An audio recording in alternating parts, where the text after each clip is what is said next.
15 август дар идомаи сафари корӣ дар ноҳияи Дарвоз асосгузори сулҳу ваҳдати миллӣ, пешвои миллат, президенти ҷумҳурии Тоҷикистон муҳтарам Эмомалӣ Раҳмон бо лоиҳаи бунёди бинои нави беморхонаи марказии ноҳия шиносуданд.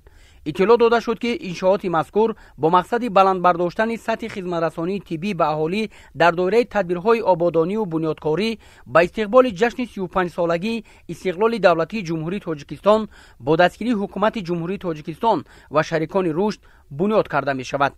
зимни муаррифии лоиҳа ба сарвари давлат иттилоъ доданд ки бинои нави беморхонаи марказии ноҳияи Дарвоз сеошона буда аз 100 кати хоб иборат мебошад.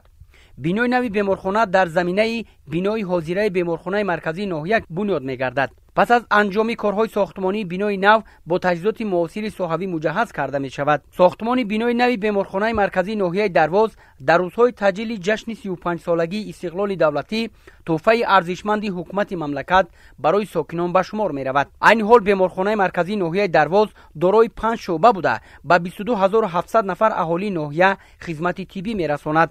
ҳоло дар ноҳия 28 бунгоҳи тиббӣ, 7 маркази саломатӣ ва 2 беморхонаи минтақавӣ бо 50 кати хоб фаъолият дорад. сарвари давлат муҳтарам Эмомалӣ Раҳмон барои дар фурсати муайяншуда ва ба меъёрҳои муосир ҷавобгӯ сохтани бинои нави беморхонаи марказии ноҳияи Дарвоз ба масъулон дастуру супоришҳои мушаххас доданд.